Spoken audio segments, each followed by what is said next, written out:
I'm Dr. Akeranda Smith. I'm a life coach, professor, and a thought leader. Hi, welcome back to my channel. Thank you so much for supporting me. I appreciate all of you for enjoying the content that I'm putting out, and it just lets me know that there's someone out in the world that can relate to my experience. And so for that, I thank you. And so now, the housekeeping rules. Go ahead and like this video because I think you're gonna like this one too. And subscribe to my channel. So, we've been really breaking down self-worth. And this week, I want to get into self-worth and guilt. Now, guilt is a little bit different because guilt is almost something that we carry. Shame is something that we become. And so last week we talked about self-worth and shame. And so this week I kind of want to connect the dots with how self-worth connects with guilt. So as we all know by now, you can never go higher than your parents' perception of you. But even more than that, your parents' perception of you becomes your ceiling, i.e., your ability to see yourself worthy of having anything in life.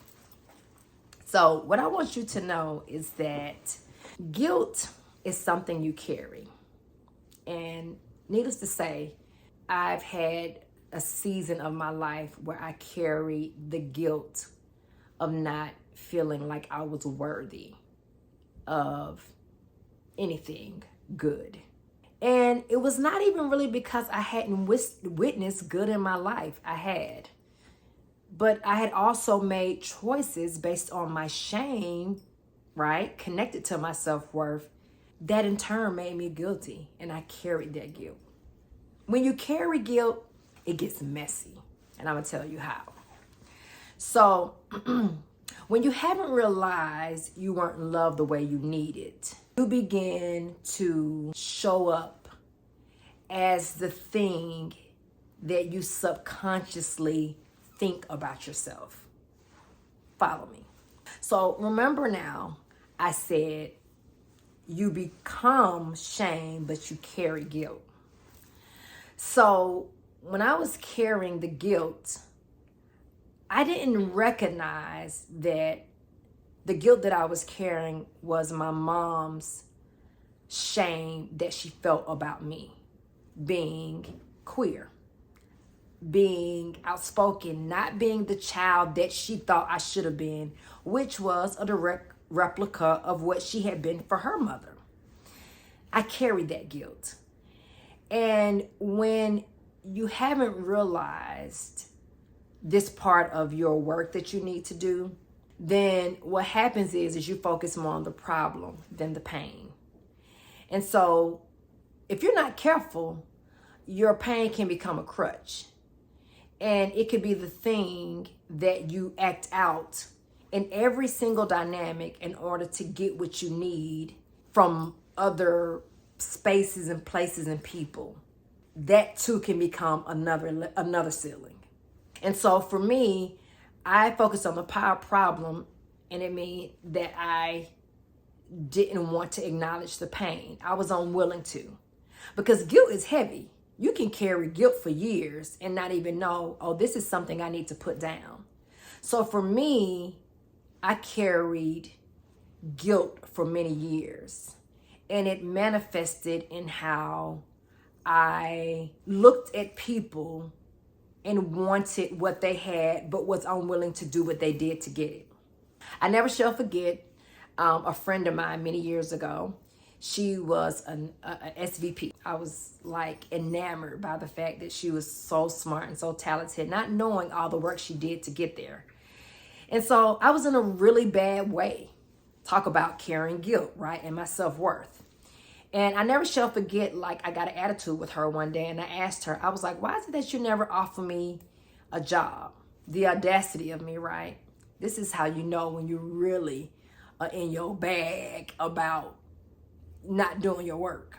And so I asked her, I said, why you never offer me a job? right? Because I had heard through the grapevine that she was helping other people find a job. And you gotta love people who care about you. She read me so lovingly. She said, I've never seen you act as though you had an idea of what you wanted to do in life. She said, so I wouldn't offer you a position because I can never see where your focus was. It hurt my feelings. But guilt is something that someone needs to show you. It's not something that you can continue to perpetuate.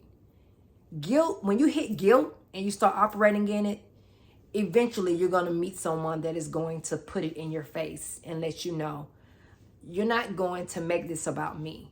You're guilty because of you having not stepped into your untapped potential.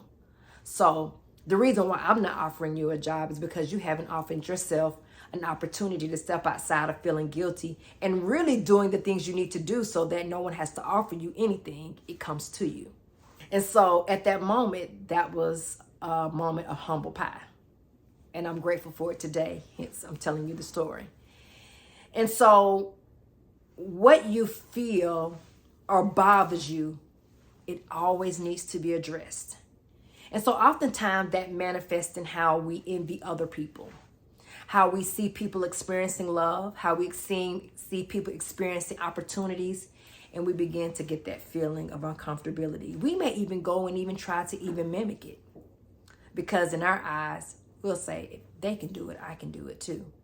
But at the heart of it is jealousy. It's envy. It's the guilt you carry for not acknowledging that your ceiling of self-worth has been through the lens of your parents' shame of you.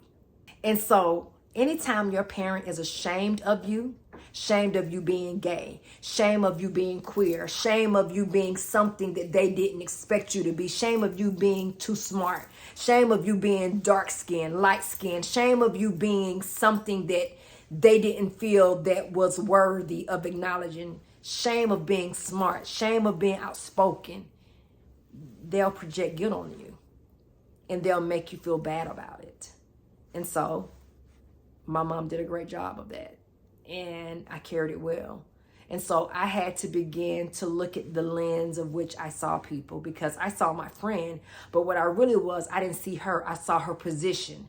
I saw the work that she was doing and how it was yielding her validation, but didn't see the work that she had done and the schooling that she had went to in order to get that degree. Didn't see the years of sacrifice. Didn't see that while maybe I was goofing off, she was going through college and matriculating and going up the corporate ladder because she had a design for her life. And that was something I hadn't quite figured out yet. And so parents in your life can cause you to miss a lot of opportunities because of the guilt that you carry. And so, you have to get to a point in your life where you say, do I want my parents in my life, or do I need my parents in my life? And for me, I had to want my parents in my life, which means I didn't want them in my life. Because when you need your parents in your life, they become a crutch. They become the thing that you constantly long for and never step out of. It's the guilt. And so I made a decision that I didn't want my parents in my life. They weren't good for me because it only held me back. And so when I did that, I legitimized them and I took my power back and I began to work on myself and I began to challenge them. When you begin to challenge your parents and challenge their notions and the things that they put on you, now the relationship goes from not only being from a transactional relationship, but now it's optional. That means that we get to choose to be in each other's life. We don't have to be in each other's life. It's not an obligation anymore. I'm grown, you're grown. If we want to be in each other's life, if it works, if it seems like we can both find a place to agree, then yeah, we can be in each other's life. If it doesn't, then I'm cool with that too. And the problem with a lot of people is they need their parents in their life rather than wanting them. And that causes the continuation of guilt. So, as always, see you next week. Oh yeah, hit that like button and subscribe. And also, tell a friend to tell a friend. And if you like it, keep coming back. I'll see you next week. And as always, thank you for watching.